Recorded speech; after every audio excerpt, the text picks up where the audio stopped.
साथियों नमस्कार, कैसे हैं आप सब लोग? मज़ामा केम छो, कसा आहेस?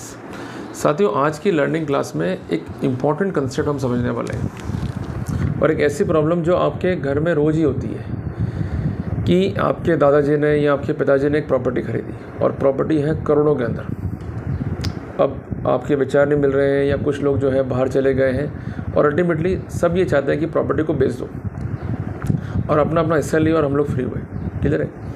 या कई बार ऐसा भी होता है कि आपके जो विधिक वारिसान हैं उन पे एक होड़ रहती है कि ये प्रॉपर्टी यार अपने जो पिताजी हैं या जो अपने दादाजी हैं उनकी खरीदी भी है, इनसे अपने इमोशंस जो है अटैच है। तो इट इज़ बेटर कि हम में से एक जना खरीद ले और पैसे जो है अन्य को दे देवे। तो क्या ऑप्शन बेस्ट रहेगा, इस पर जो है हम चर्चा करने वाले हैं।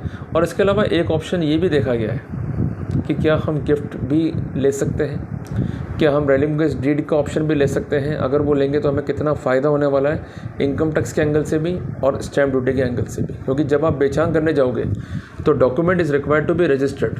क्लियर है? As per the registration act. तो उस सिनेरियो में एक प्रॉपर स्टैम्प ड्यूटी जो है पे करनी पड़ती है और सेल में ज़्यादा होती है और गिफ्ट में ये कम होती है। क्लियर है?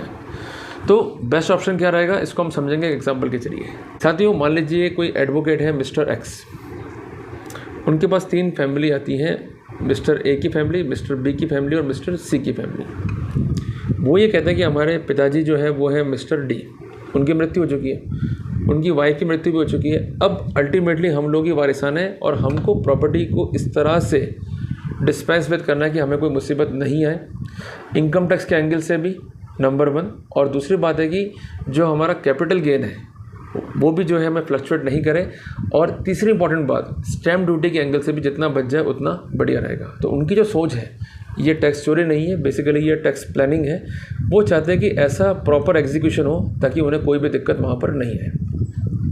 साथियों, इस कंसेप्ट पे जाने से पहले कुछ बेसिक चीज़ें हैं वो भी हमें समझनी होगी और नोट डाउन करते हुए उन्हें चलना होगा। अगर हम सेल करें, चाहे गिफ्ट करें, चाहे रेलिंग कुछ करें, तो हमें कुछ डॉक्यूमेंट्स की जो है रिक्वायरमेंट रहती है जो काफ़ी इंपॉर्टेंट है। उसको आप जो है नोट डाउन कर लीजिए। सबसे पहला डॉक्यूमेंट है फैमिली ट्री, सजरा। अगर वो क्लियर नहीं है तो आप डॉक्यूमेंट्स को प्रॉपर्ली एग्जीक्यूट नहीं कर पाएंगे। ये कॉमन डॉक्यूमेंट है जो चाहिए ही चाहिए। दूसरा आता है कि जो ऑनर है उसका टाइटल डॉक्यूमेंट क्लियर होना चाहिए। अगर वो क्लियर नहीं है, फ्री फ्रॉम इनकम्बेंसेस नहीं है, मीन्स वो बाहर बोझ युक्त है, तो वहाँ पर दिक्कतें आने वाली है। तीसरी बात, कोई वारिसान है और उस वारिसान की मृत्यु हो चुकी है और उसके अगले वारिसान जो है एग्जिस्टेंस में है और उनके राइट क्रिएट हो चुके हैं, तो जिस वारिसान की मृत्यु हो चुकी है उसका डेथ सर्टिफिकेट जो है रिक्वायरमेंट है। और वो जो बच गए हैं वारिसान, वो उस वारिसान से कनेक्टेड है, इसका ऑथेंटिक डॉक्यूमेंट चाहिए जिसको हम कहेंगे बर्थ सर्टिफिकेट। अगर है तो बढ़िया रहेगा, ऑथेंटिक रहता है उससे मामला। इसके अलावा अगर डॉटर है, उसकी मैरिज हो गई है, वो किसी अन्य परिवार में चली गई है और उसका डिवोर्स नहीं हुआ है और उसका पति जिंदा है, उसके बच्चे जिंदा हैं, तो उस डॉटर की मृत्यु की स्थिति में वो पति और बच्चे जो है वो उस प्रॉपर्टी को इनहेरिट कर पाएंगे, तो उसको भी हमको जो है एड अपॉन करना है। अगर किसी पक्षकार का प्रैक्टिकली पॉसिबल नहीं है आना उस जगह पे जहाँ प्रॉपर्टी है, तो वहाँ पर पावर बटोरनी, या हो सके वो विदेश में है तो वहाँ पर आपको एम्बेसी के थ्रू जो है डॉक्यूमेंट मंगवाना पड़ेगा। बट जीपीए को और डॉक्यूमेंट जो एम्बेसी वाले होते हैं उनको अवॉइड कीजिए। कारण क्या कि बाद में डिस्प्यूट क्रिएट हो गया तो प्रॉपर्टी फालतू में जो है फंस जाएगी कानूनी दाव पेच के अंदर, कानूनी पछड़े में, तो नुकसान जो है वहाँ पर आपका ही होगा। और सबसे आखिरी बात, जो बायर है वो होना चाहिए बोनाफाइड। अगर बायर बोनाफाइड नहीं है तो वहाँ भी आपको दिक्कतें हो सकती है। कई बार ऐसा होता है कि एग्रीमेंट जो है स्पेसिफिक हुआ है और ऐसा एग्रीमेंट जिसके आधार पर लोन लिया जाएगा वो एग्रीमेंट जो है फुलफिल नहीं हो पाता, और इसके पर्सपेक्टिव में या इसके विपरीत एक अन्य एग्रीमेंट लिखा रहता है जो कि शो नहीं होता है किसी भी अथॉरिटी के पास में। उस एग्रीमेंट को बेस बना के जो है केस फाइल किया रहता है स्पेसिफिक परफॉर्मेंस एक्ट का, तो वहाँ पर हमारे बैंड बाजे बच रहे हैं। क्योंकि जो फर्स्ट एग्रीमेंट है जो कि अकाउंटेबल है, अगर उस पर क्लेम है तो कोई दिक्कत नहीं है। अगर सेकंड वाले पे क्लेम आ गया तो वहाँ पर स्टैम्प ड्यूटी इवेजन का भी केस हमारे भी बन सकता है। तो ये बेसिक बात है जिसको हमको ध्यान में रखना है। क्लियर है?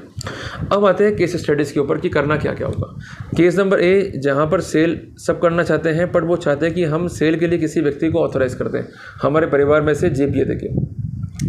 अगर आप ऐसा कर रहे हैं तो कर सकते हैं, बट बेसिक प्रॉब्लम क्या है कि जो व्यक्ति जरिए अटॉर्नी बन के सेल करेगा और सेल का अमाउंट जो है काफ़ी ज़्यादा है, तो उस सिनेरियो में उस व्यक्ति के साथ में टीडीएस का इशू आएगा। और टीडीएस क्लेम करने जब वो जाएगा तो उस पर जो है लोड आएगा और अल्टीमेटली अगर रिटर्न उसका मजबूत नहीं हुआ तो वो इनकम टैक्स के एंगल से भी कोलैप्स करेगा। तो बेटर ये कि अगर आप मल्टीपल लोग हो और आपके रिटर्न जो है मजबूत नहीं है तो उस सिनेरियो में आप अलग अलग जो है अपने इससे शेयर कर दीजिए ताकि ये इश्यूज़ जो है आपको फेस नहीं करने पड़े, क्योंकि अमाउंट अगर थ्रेशोल्ड लिमिट को क्रॉस नहीं कर रहा है तो वहाँ पर हमें कोई भी दिक्कत जो है वो नहीं आनी है। क्लियर हो गया आपको? एक पार्ट तो ये हुआ।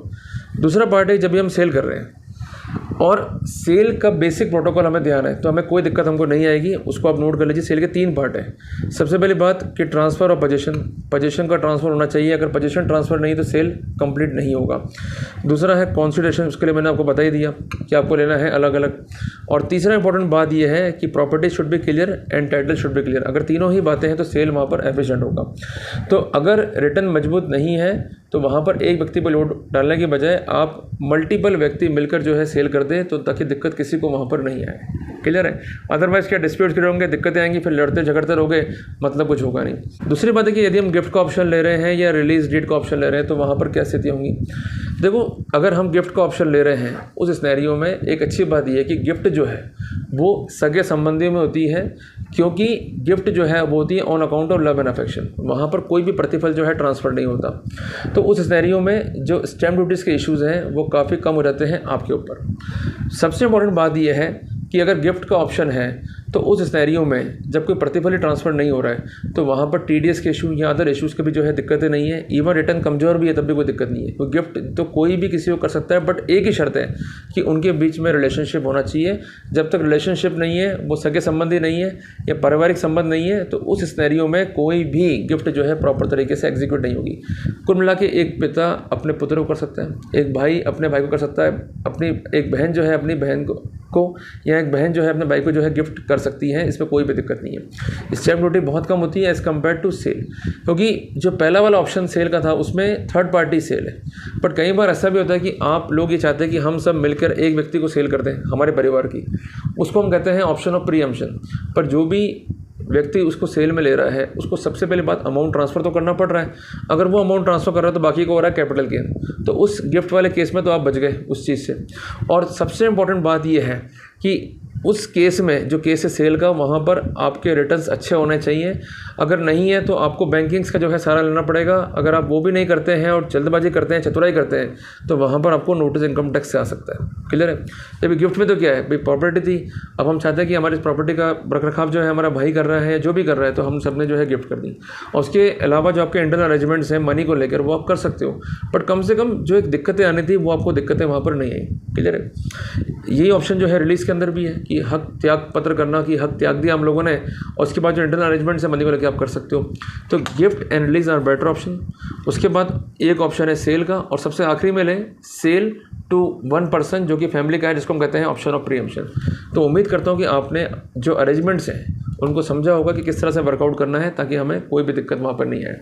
और एक बात जो है मैं स्पष्ट करना चाहता हूँ कि अगर पारिवारिक लोग हो आप लोग और लैंड जो है काफ़ी ज़्यादा है और इसका ह्यूज अमाउंट जो है मिल सकता है, तो एक अपनी सेफ्टी के लिए भी फैमिली सेटलमेंट एग्रीमेंट जो है ज़रूर लिखें। इसको लिखने के लिए कोई विशेष खर्चा नहीं आता है, सिर्फ लगती है 500 रुपये की स्टैम्प ड्यूटी, और उस स्टैम्प को लेकर उस पर आप लिखापढ़ी कर लो, अपने हिस्से स्पेसिफिक कर लो।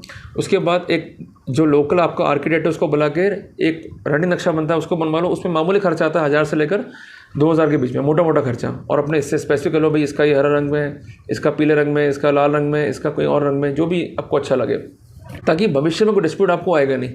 कोशिश रखो कि प्रॉपर्टी जो है कोर्ट कचहरी का ऐसा नहीं बने, अगर बन जाएंगे तो दिक्कतें आपको आएंगी। तो समझदारी से काम करोगे, डॉक्यूमेंट्स प्रॉपर बना के चलोगे, तो वहाँ पर कोई भी दिक्कत आपको नहीं आनी है। और जब आखिरी में आपका जब सेल एग्जीक्यूट होगा या गिफ्ट होगा या जो भी डॉक्यूमेंट होगा, तो वहाँ पर पैन कार्ड और आपका जो आधार कार्ड है उसका रिक्वायरमेंट रहेगा, क्योंकि ये डॉक्यूमेंट जो है अल्टीमेटली पंच होते हैं इनकम टैक्स को और ये बनते हैं part of your capital. Clear है? तो ये चीज़ें आपको विशेषता जो है ध्यान में रखनी है कि किस तरह से जो है हम कैपिटल को लूज़ कर रहे हैं और किस तरह से कैपिटल को गेन कर रहे हैं और कैसे कर रहे हैं, उसके मॉडस ऑपरेंडी क्या, कैसा हम मैक्सिमम जो है चीज़ों को बता सकते हैं, कैसा जो है हम मैक्सिमम चीज़ों को प्लान करके अपना ही भला कर सकते हैं। तो साथियों, उम्मीद करता हूँ आपको टॉपिक अच्छा लगा होगा। अगर टॉपिक आपको अच्छा लगा तो इस वीडियो को लाइक और शेयर जरूर कीजिएगा। मिलते हैं एक नए टॉपिक के साथ में। टिल देन, जय हिंद, जय भारत।